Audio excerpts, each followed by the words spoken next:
All right. Hey, ICSV. Welcome back to another, I guess, interview as a part of our series. Today, I'm so excited to have Dr. Ruth Valerio with me. She lives in Southern England and she works with an organization known as Tear Fund. She has a degree in theology from Cambridge and a doctorate from King's College in London. She's the author of multiple books dealing really in large part in relation to the environment and poverty and justice and issues like that.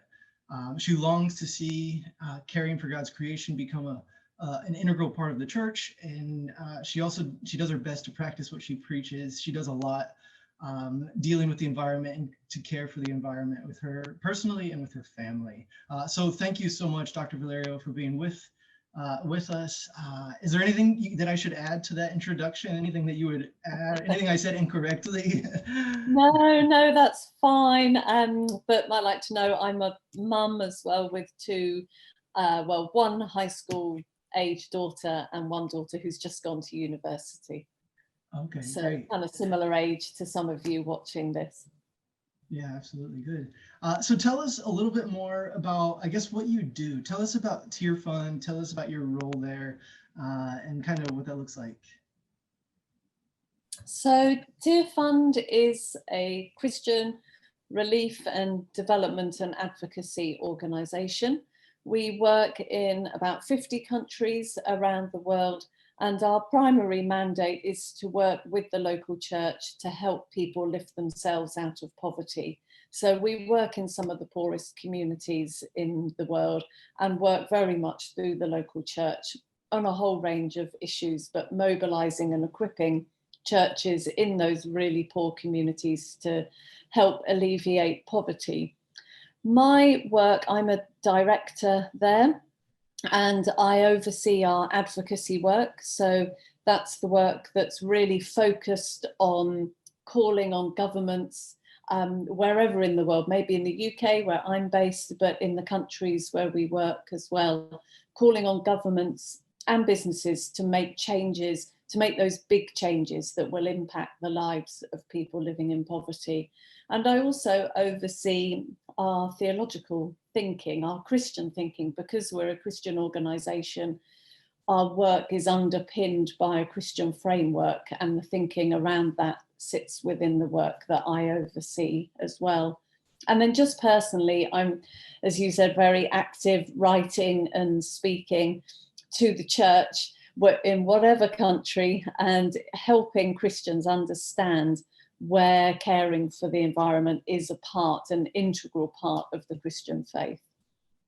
Yeah, very good. Thank you. So tell me, I'm just curious, in listening to kind of how you shared and what Tear Fund does, what does it look like for you to like partner with the church? How does that work? In the sense of like, what do you see churches doing that like, how are you coming alongside them and helping them? Yeah, so we have, our approach is not that we will go in as an organisation and do something ourselves, other than sometimes that we respond to natural disasters as well, and sometimes we will just go in to do that immediate disaster response. But in terms of long-term development, when an organisation, if we were just to go in and build a school or provide medical equipment or something, when we left, it would all just fall apart. So instead, we work with the local church through a process that we call church and community transformation. And that's really helping local churches in their communities and church partnerships as well, organisations, understand their role in helping lift the people in their communities, many of whom will be in the church and themselves, to lift themselves out of poverty.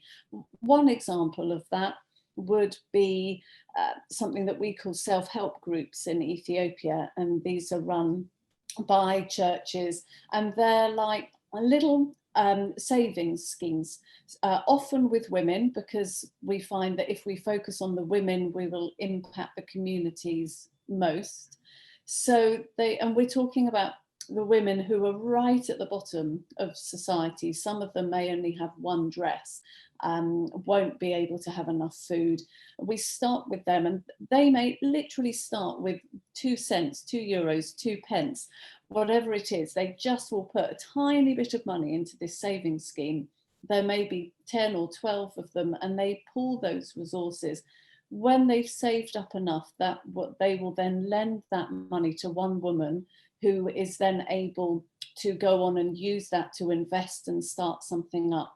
She, as her business develops, she'll then put that money back in, and then another woman is empowered. And we're talking, so I actually in Kenya, I met some women who were involved in these schemes in Kenya. And there was one woman saying she literally had only one dress, and the savings scheme allowed her to buy a chicken, which in itself then gave her eggs, which gave her some decent food. And then she started selling those eggs to other people in her village community. She was able to earn enough money to go to market and buy a second dress. And then she was able to buy a second chicken, and so on and so on. And so gradually these women are moving up the economic ladder from a situation where they may only have one dress and may not even be able to afford to eat eggs during the week, then moving up to some of them are running their own businesses and working with their families on different levels. So it's really about helping people through the church move up that economic ladder. And it's a much more sustainable than if Tier Fund was just to go in and give some money, which then wouldn't last. Yeah, that's really incredible. That's a neat idea. Tell us a little bit more about you, right? So you're very active, like you've kind of described with Tier Fund. You're very passionate, it seems, about caring for the environment, about helping people who are in poverty, things like that. How did that become so central to you? Like, how did you get to this point in your life where you really wanted to kind of devote your life to these types of issues and to helping raise awareness and to helping meet those needs? So it's really come from my Christian faith and from starting to make some links in my faith. To begin with, it was around issues of justice and poverty, both in the UK and then more widely. So when I was at university, spent quite a lot of my time hanging out with people on the streets and listening to them and understanding some of the issues around homelessness, and then working in some of the homelessness projects there in the university town where I was. And gradually I began to see beyond the UK and to get an understanding of global poverty and some of these huge issues that we're faced with. And then while I was at university, someone lent me a little book that went through what the Bible says around caring for the environment, for the wider natural world. And for the first time, it was like blinkers were taken off my eyes. For the first time, I realized that the Bible has a lot to say about caring for this world, and that it's part of my Christian faith. So that then really married up with my understanding around justice and poverty. So I came to realize that I can't be interested in issues of poverty without thinking about the land that people live off and the seas they fish in and the air that they breathe. And I came to understand that the natural world is important in and of its own self, but that I can't care for the natural world without thinking about the impact of the people who live there. And so those two things, well, sort of justice, human justice and poverty, and then environmental degradation, particularly climate change, really came together, and I saw how linked they are and also how much they are a part of the Christian faith and of what I read when I look in my Bible. So did you grow up like going to church? When did you become a Christian, and how long after that was it when you kind of had this realization, you came to this realization that, like, as a part of the Christian faith, caring for God's creation and human justice were so tied to it? So, like, was there a big gap in between you coming to faith and having that like light bulb moment, or what was it? How long? Yeah, I grew up. So I've never come to faith. I've never become a Christian. I grew up just knowing that Jesus was my friend. and grew up walking with Jesus, and never through my childhood years or my teenage years, now in my adult years, have never had reason to stop being his friend and to walk away from him. It's always just made so much sense to me, and there's never been a point where it has stopped making sense. So I was brought up with a real love for the natural world and a love for people, but I would say those issues of poverty, justice and environmental care weren't really a part of the Christian upbringing that I had. So it was while I was at university that I came into contact with others who had this other aspect of the faith that I realized was missing in my own life. So yeah, that's so let me ask, why do you think that is? Because I would agree, like in my own situation, right? Like I grew up kind of similar to you, it sounds like, in the sense that I grew up always around the church and always knowing about Jesus and who, like, but I also, like, I never heard anything growing up about, hey, you know, caring for the environment is a really big deal. In fact, I almost heard like people would mention climate change, and it was the church people that were like, what? Like, that's not really a thing. Like, that's not really happening. So why do you think that is? Why do you think the church has struggled or is struggling with coming to grips with this whole idea that we have a responsibility to care for the earth that God has placed us in and the people that he has placed on it? I think for a lot of us, our church traditions come from a tradition that is very focused on an individual's personal relationship with God. Now, I still think that's really important, and I am absolutely sold out to individuals having a personal relationship with God. But I don't actually think that the good news of Jesus stops there. But I think many of us come from church traditions that have stopped there. But when we look in our Bibles, we see, and once you've had the kind of blinkers taken off your eyes, it's hard to know how it's not seen. We have a Bible that is so absolutely concerned for people living in poverty all the way through. You just read the Old Testament, read the Old Testament prophets. You see there God's words of judgment against his people when they weren't looking after other people. And then clearly his words of encouragement that this is what a right relationship with me is, says God. A right relationship with me is standing up for justice, standing against oppression, taking care, looking after people who are in poverty, helping people lift themselves out of poverty, speaking up for people and so on. That's what it means to be in a right relationship with God.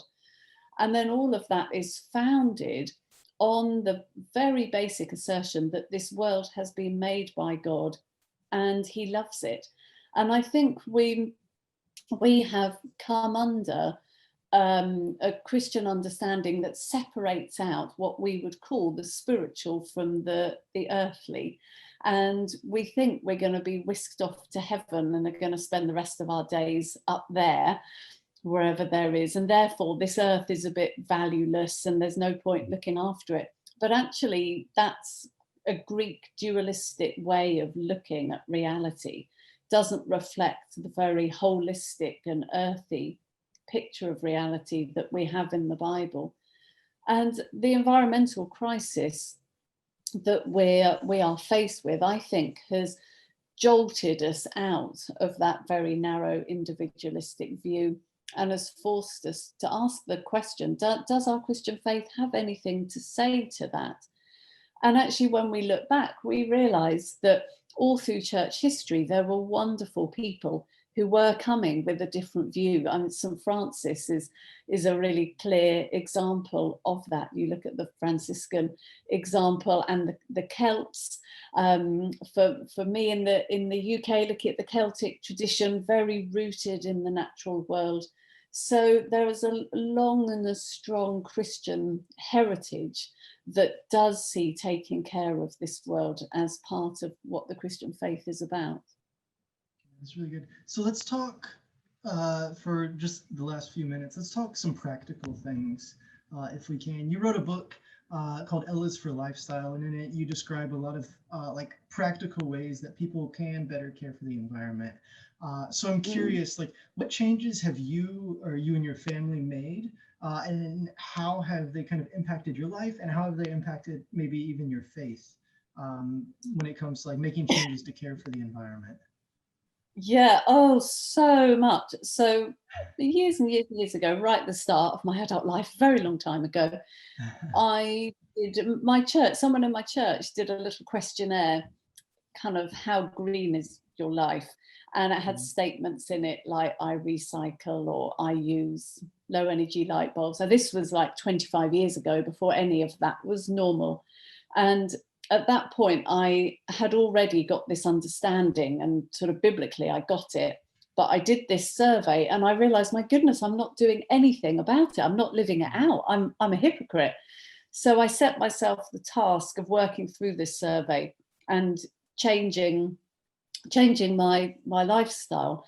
And what I realized was that there's no point pushing governments and businesses to make changes if I'm not prepared to make a change myself.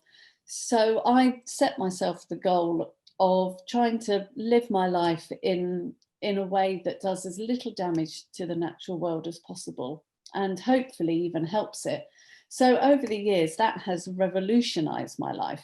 It's revolutionized how I do food. It's revolutionized how I travel. It's revolutionized the kind of energy that I use to power my home. It's revolutionized my attitude towards single use plastic. Um, and a lot of the things that might now be kind of obvious to some of your pupils who are watching this many years ago weren't obvious. So back in the day it was quite revolutionary, but now it's become a bit more normal, which is great. But I would really, one of the really simple things that we can do is to reduce the amount of meat and dairy that we eat.